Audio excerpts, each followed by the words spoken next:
नमस्कार। आज हम यूजीसी नेट एग्ज़ाम के बारे में बात करेंगे। जैसे कि आप जानते हैं, यूजीसी नेट एग्ज़ाम इंडिया के मुश्किल एग्ज़ाम में से एक है, बल्कि ये कहा जाता है कि टॉप 10 डिफ़िकल्ट एग्ज़ाम में आता है, highly competitive.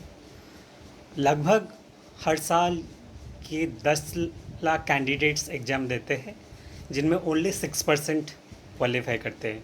That means 6000 out of 10 lakh candidates qualify this exam. तब आप समझ सकते हैं कितना कॉम्पिटिटिव होगा। यूजीसी नेट जो एग्ज़ाम है, नेट एग्ज़ाम का हिस्ट्री में हम जाए, नेशनल एलिजिबिलिटी टेस्ट, इसको पहले यूजीसी कंडक्ट करता था, university grant commission. Then after some time इसको ग्रेजुअली सीबीएसई ने कंडक्ट किया, central board of secondary education. तो इसको सीबीएसई यूजीसी नेट भी बोला जाता है। और अभी नेशनल टेस्टिंग एजेंसी बनाया गया है, नेशनल टेस्टिंग एजेंसी अब इसको देखता है। तो overall it is known as NTA UGC CBSE NET National Eligibility Test. और इसको क्वालिफाई करने से बेसिकली दो पर्पस रहता है। पहला, कॉम्पिटिटिव जो जॉब करना चाहते हैं, एकेडमिक्स, नेट इज़ कंपलसरी। अगर आप नेट क्वालिफाई नहीं करते, you can't get into academics. कहीं भी आप असिस्टेंट प्रोफेसर के लिए जॉब अप्लाई करना चाहते हैं तो आपका नेट क्वालिफाई होना ज़रूरी है। इसलिए इसको test, National Eligibility Test for assistant professor and junior research fellow, ये भी बोला जाता है। तो जो सेकंड पर्पस होता है, जो रिसर्च करना चाहते हैं, पीएचडी करना चाहते हैं या एमफिल करना चाहते हैं, जिनका जेआरएफ होता है, जूनियर रिसर्च फेलो, उनका दाखिला इजी होता है।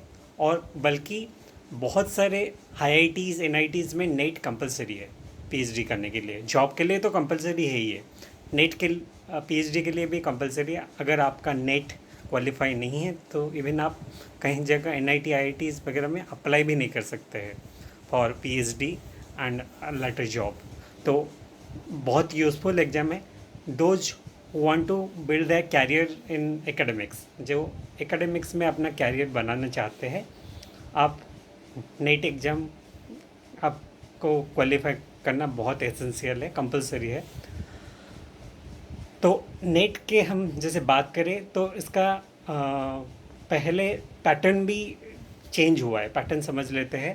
पहले सब्जेक्टिव हुआ करता था, पेपर 1 ऑब्जेक्टिव, पेपर 2 3 हुआ करता था, पेपर 2 और 3 ऑब्जेक्टिव, सब्जेक्टिव ऑब्जेक्टिव मिला के होता था। ग्रेजुअली सीबीएसई ने इसको रिफॉर्म किया और जैसे ये साल में 2 बार होता है, जनरली जून महीने में होता है और दिसंबर में होता है। मल्टीपल चॉइस क्वेश्चंस आते हैं और इसमें कोई नेगेटिव मार्किंग नहीं है अब तक। There is no negative marking in the marking system in this NET exam. और पेपर के पैटर्न की बात करें तो purely objective multiple choice based question है। जैसे पेपर 1, 2 पेपर अभी है, paper 1 and paper 2।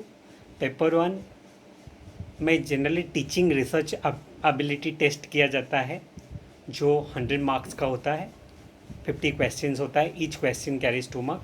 Similarly paper 2 subject के ऊपर होता है और वो भी ऑब्जेक्टिव मल्टीपल चॉइस क्वेश्चंस होता है, अगेन 100 मार्क्स। तो हम अभी पेपर 1 के बारे में बात करेंगे। पेपर 2 के बारे में भी मैंने बहुत सारे वीडियो बनाए हैं, आप मेरे यूट्यूब लिंक पे मिल जाएगा आपको। पेपर 1 जिस का बेसिकली मोटो है to test the teaching and research aptitude of the candidate. Teaching aptitude और रिसर्च एप्टीट्यूड टेस्ट किया जाता है पेपर 1 में। और पेपर 1 का जनरली 10 यूनिट होता है। 10 unit namely teaching aptitude, research aptitude, then reading comprehension, then data analysis, data interpretation, mathematical reasoning, logical reasoning, then information communication technology, people and environment, higher education system. तो ये 10 unit होते हैं, हर unit से 5 questions आते हैं और आपको answer करना पड़ता है। तो टोटल 100 मार्क्स का एग्ज़ाम होता है। पहले पेपर 1 बस क्वालिफाइंग था, बट नाउ पेपर 1 पेपर 2 दोनों कंबाइन होके टोटल स्कोर निकलता है। तो पेपर 1 इज़ वेरी इम्पोर्टेंट, और बल्कि पेपर 1 में ही ज़्यादा लोग मतलब क्वालिफाई नहीं करते हैं, ये देखा गया है जनरली। तो पेपर 1 को आप कैसे क्लियर करें, कुछ स्ट्रेटजी में बोलना चाहूँगा जो कि हम लोगों ने बहुत किया और क्वालिफाई किया। पेपर 1 का पहले तो आप सिलेबस अच्छे से गो थ्रू हो जाइए। सिलेबस देख लीजिए, जैसे मैंने बोला ये 10 टॉपिक्स है, 10 टॉपिक्स में एग्जैक्टली क्या क्या है सिलेबस देख लीजिए। सिलेबस गो थ्रू होने के बाद ईच टॉपिक को आप अच्छे से स्टडी करिए, ईच यूनिट को, क्योंकि इक्वल हर यूनिट से 5 क्वेश्चंस आएगा, तो आप कोई भी यूनिट छोड़ नहीं सकते। Every unit is important. तो हर यूनिट को आप बारीकी से स्टडी कीजिए, अच्छे से स्टडी कीजिए, निटी ग्रिटी में जाइए, डिटेल में जाइए, अच्छे से स्टडी कीजिए। So first strategy will be cover the syllabus, and उसके बाद focus on the writing part also और टेस्ट पार्ट। जैसे आप सिलेबस कवर कर रहे हैं, देन आप लास्ट ईयर का जो क्वेश्चंस है वो देख लीजिए, क्योंकि लास्ट ईयर क्वेश्चन से आपको एक आइडिया मिल जाएगा कि पैटर्न है क्या है, कैसे क्वेश्चंस है। और बहुत पेपर 1 में बहुत रिपीट भी देखा जाता है, बहुत क्वेश्चंस रिपीट होता है। मैंने पिछले 10 साल का क्वेश्चन एनालाइज किया है, बहुत पेपर 1 का जून सेशन का और दिसंबर सेशन का।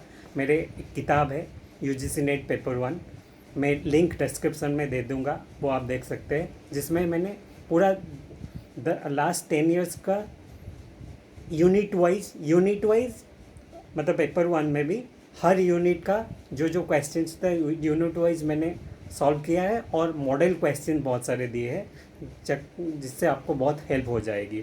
तो पहले तो आप सिलेबस कवर कीजिए, देन आप क्वेश्चन पेपर को सॉल्व कीजिए लास्ट ईयर रिगोरसली अच्छे से, तो आपको अच्छे से आइडिया हो जाएगा, द पैटर्न की भी समझ आ जाएगा। फिर टाइम मैनेजमेंट, आप जब टेस्ट दे रहे हैं मॉक टेस्ट बहुत सारे दीजिए। अभी मॉक टेस्ट भी अवेलेबल है ऑनलाइन, बहुत सारे प्लेटफॉर्म पे मॉक टेस्ट दीजिए, और टाइम मैनेजमेंट देखिए कितने टाइम में आप कंप्लीट कर रहे हैं, और एक्यूरेसी आपका देखिए, टाइम एक्यूरेसी स्पीड मैनेजमेंट ये देखिए। और वो अच्छे से प्रिपेयर कीजिए और टाइम दीजिए, 3 महीने 6 महीने अच्छे से स्टडी कीजिए। और जैसे मैं बोल रहा था बहुत कॉम्पिटिटिव एग्जाम है, तो ओवर द नाइट इसको आप क्वालिफाई नहीं कर सकते, ये सिलेबस बहुत बड़ा है, तो इसको आपको टाइम देना पड़ेगा। अच्छे से टाइम दे के स्टडी कीजिए और सिलेबस कवर कीजिए, रिटन टेस्ट दीजिए, मॉक टेस्ट दीजिए, अपने स्पीड बढ़ाइए और एक्यूरेसी चेक कीजिए, कॉन्फिडेंट बनिए और बार बार रिवीजन करते रहिए और चीज़ों को समझिए। मैं ये चीज़ बहुत बार रिपीट करता हूँ, don't try to memorise, try to understand. जब आप मेमोराइज करने की कोशिश करेंगे तो मुश्किल हो जाएगा, क्योंकि सिलेबस बहुत वास्ट है। तो understand the chronology, understand the theory. और क्रोनोलॉजी पे बहुत क्वेश्चन, टाइम रिलेटेड बहुत क्वेश्चंस आते हैं, किस साल बना था, किस साल ये हुआ था। तो टाइम रिलेटेड आप क्रोनोलॉजी को टाइम के हिसाब से आप समझ जाएंगे तो इजी आपको होगा, कौन सा थ्योरी किसके बाद आया था, कब हुआ था, तो आपको टेस्ट देने में बहुत इजी होगा। और आपको कोई भी दिक्कत है तो मुझे आप बेझिझक कांटेक्ट कर सकते हैं मटेरियल के लिए, सजेशन के लिए, स्ट्रेटेजी के लिए। और जैसे मैंने बोला, मेरा पेपर 1 का एक बुक आ चुका है, मैं लिंक डिस्क्रिप्शन में डाल दूँगा, आप उसको देखिए और टेस्ट दीजिए और अच्छे से प्रिपेयर करके टेस्ट दीजिए। हम आशा करते हैं आपका हो जाएगा। All the best, prepare well. और यूजीसी नेट के बाकी सारे वीडियो के लिए मेरे चैनल आप देख सकते हैं, उसको आपको बहुत सारे syllabus, question pattern, everything, strategy, books, इसके बारे में आपको बहुत सारे डिटेल्ड वीडियो मिल जाएंगे, तो आप देख सकते हैं। तो prepare well and crack it. All the best. Thank you so much. आपका बहुत बहुत बहुत धन्यवाद।